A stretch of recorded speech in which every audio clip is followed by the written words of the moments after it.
लोगों, कैसे हैं आप।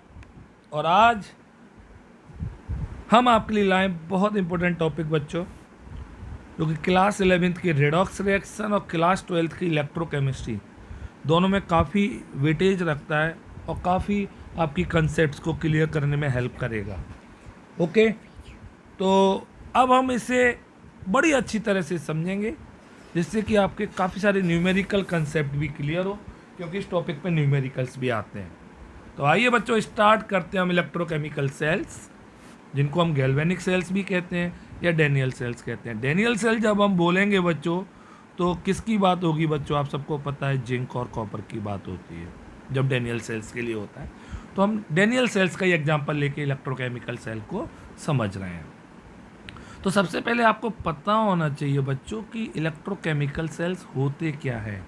तो आप सबको पता होना चाहिए वो cells, the cells which convert chemical energy को बच्चों इलेक्ट्रिकल एनर्जी में कन्वर्ट कर दें, क्या कहलाएंगे बच्चों बताइए, इलेक्ट्रोकेमिकल सेल्स कहलाएंगे। बहुत ही यूजफुल होते हैं और बहुत काम आते हैं डेली लाइफ में हमारे, आप सबको पता होगा। तो क्या क्या होता है इस सेल में, चलिए स्टार्ट करते हैं इसकी कंस्ट्रक्शन। तो मैं आपको बता दूं, आपको इसमें दो कंटेनर दिख रहे होंगे, कंटेनर नंबर 1 दिस इज, और this is container number 2। Clear, बहुत इंपॉर्टेंट तरीके से समझिए।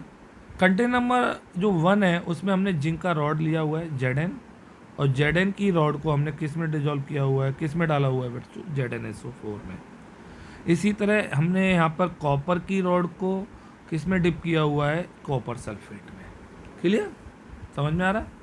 अब जैसे ही हम इनको सर्किट पूरा करते हैं तो करंट फ्लो होता है। किस तरह से होता है तो मैं आपको बताऊं बच्चों, जो Zn है कॉपर से ज़्यादा रिएक्टिव है, सबको पता है। तो Zn जल्दी से 2 इलेक्ट्रॉन्स को क्या करता है, लूज़ करता है। 2 इलेक्ट्रॉन लूज़ करेगा और किस में कन्वर्ट हो जाएगा, Zn2 पॉजिटिव में।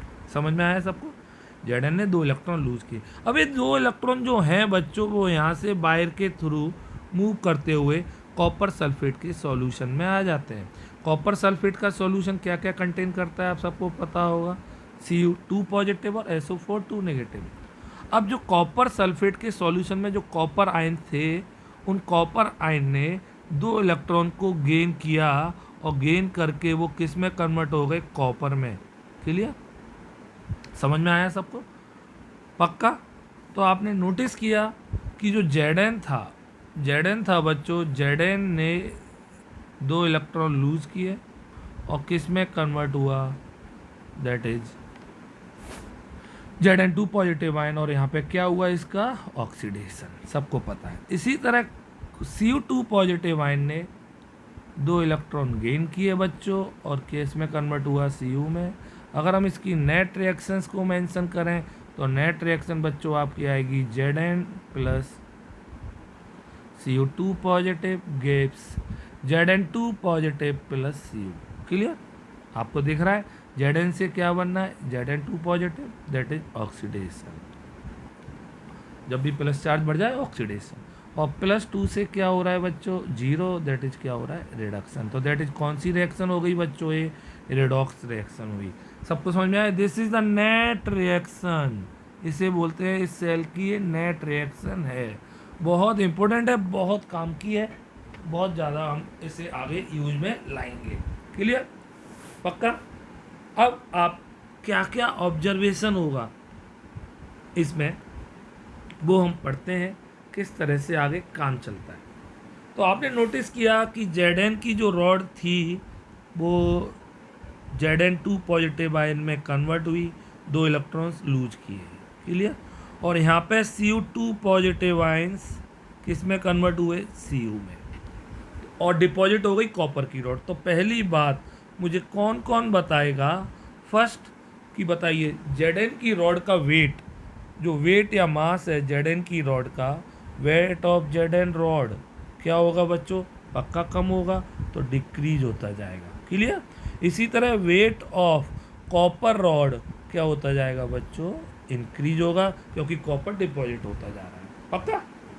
अब मुझे बताइए, आपसे अगर पूछा जाए कि जो ZnSO4 में कंसंट्रेशन ऑफ Zn2 पॉजिटिव पक्का बढ़ता जा रहा है, क्योंकि Zn2 पॉजिटिव में कन्वर्ट हो रहा है, तो पक्का क्या होगा बच्चों, इंक्रीजेस। और concentration of Cu2 positive in CuSO4 क्या होगी, डिक्रीज। सबको समझ में आया यहाँ तक, यस और नो बोलिए पक्का, क्योंकि Cu2 पॉजिटिव आपको दिख रहा है किस में कन्वर्ट हो रहा है, Cu में कन्वर्ट हो रहा है, तो कंसंट्रेशन कम होगी पक्का।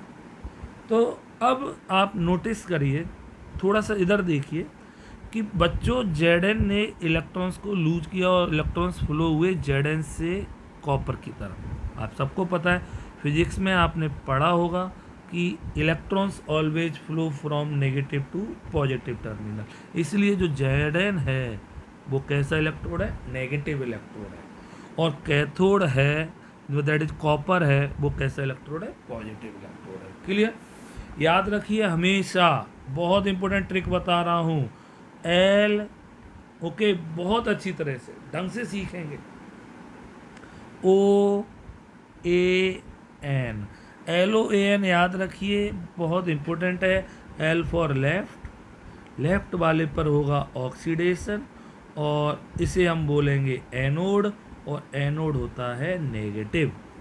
क्लियर, हमेशा याद रखिए, हमेशा लेफ्ट साइड पर जो कंटेनर होगा उसमें ऑक्सीडेशन होगा, और उसे हम एनोड बोलेंगे, और एनोड की पोलरिटी कैसी होगी, नेगेटिव होगी। इसी तरह से बच्चों जो राइट साइड पर है उस पर क्या होगा, रिडक्शन ओके, और उसे कैथोड, और कैसा होगा, positive. Okay, this is right,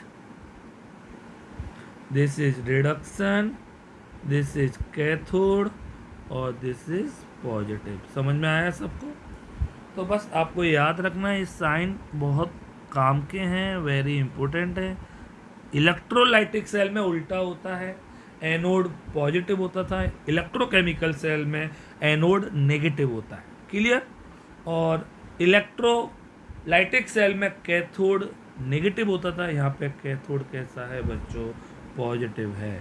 सबको समझ में आ रहा है कि नहीं आ रहा है? इस तरह से आप बता दूं मैं, अब जब हम इसका रिप्रेजेंट करेंगे तो बच्चों this is the salt bridge. Salt bridge क्या होता है अभी बताने जा रहा हूँ आपको। ये यू शेप की ट्यूब दिख रही है, सॉल्ट ब्रिज को हम पैरेलल लाइन से डिनोट करते हैं, और दिस साइड में हमेशा आएगा एनोड, उसकी लेफ्ट साइड में, और राइट साइड में बच्चों क्या आएगा, कैथोड आएगा। सबको आ रहा है कि नहीं आ रहा है बताइए। अब एनोड पर क्या हुआ था वो हमें रिप्रेजेंट करना है। एनोड पर जो आपका Zn था वो किस में कन्वर्ट हुआ, Zn2 पॉजिटिव में, कंसंट्रेशन स्टैंडर्ड 1m। क्लियर, तो एनोड का रिप्रेजेंटेशन हुआ। कैथोड पर क्या हुआ बच्चों, पहले Cu2 पॉजिटिव था और किस में कन्वर्ट हुआ, Cu में कन्वर्ट हुआ। This is the representation of cell. काफ़ी काम का है, डिपिक्ट करते हैं ना सेल को, इस तरह से करते हैं। डिपिक्ट मीन्स डायग्राम ड्रॉ नहीं करना होता, हमें सेल को रिप्रेजेंट करना होता है। याद रखिए एनोड कैसा है, नेगेटिव, और कैथोड कैसा है, पॉजिटिव। तो याद रखिए बच्चों, जो इलेक्ट्रॉन्स फ्लो होंगे वो एनोड टू कैथोड, और जो करंट फ्लो होगी वो बच्चों कैथोड टू एनोड। ये सबको समझ में आ रहा है कि नहीं आ रहा है? बहुत ज़्यादा इंपॉर्टेंट है, वेरी वेरी इंपॉर्टेंट। इस तरह से करंट इस सर्किट में फ्लो होता रहता है। सबको समझ में आया कि नहीं आया, पहले ये बताइए आप मुझे पक्का। तो चलिए अब हम आगे बढ़ते हैं, और इस सेल में जो सबसे इम्पोर्टेंट टॉपिक था कि विनय सर इस सॉल्ट ब्रिज का काम क्या है, इस सॉल्ट ब्रिज होता क्या है। बहुत इम्पोर्टेंट है बच्चों सॉल्ट ब्रिज। तो कैसे, आपको मैं बता दूं, सॉल्ट ब्रिज आपको ये दिख रहा है जो यू शेप की ट्यूब है, this is called salt bridge. क्या बोलते हैं बच्चों, सॉल्ट ब्रिज बोलते हैं इसको।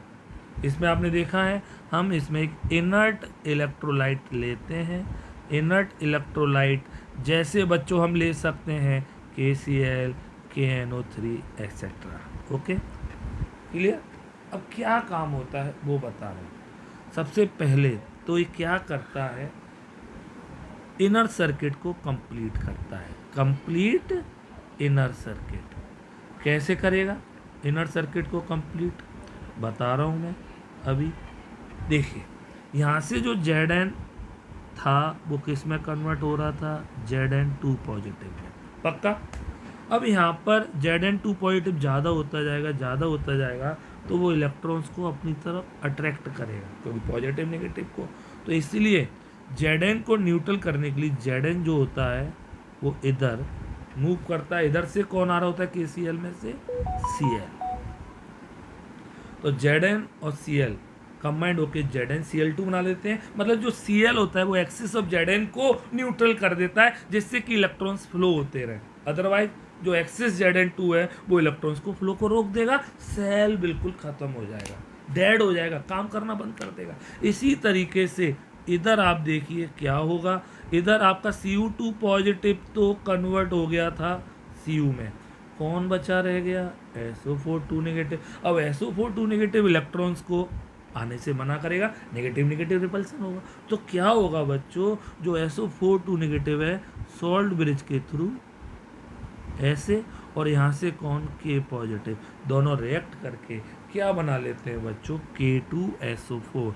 और इस तरह से उन्होंने क्या किया, न्यूट्रलिटी को मेंटेन रखा। तो इट मेंटेन्स, बहुत इंपॉर्टेंट है, न्यूट्रलिटी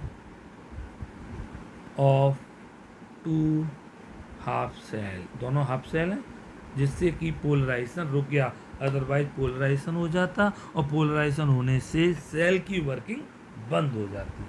तो ये बहुत इंपॉर्टेंट टॉपिक है बच्चों इलेक्ट्रोकेमिस्ट्री में और रेडॉक्स रिएक्शन में।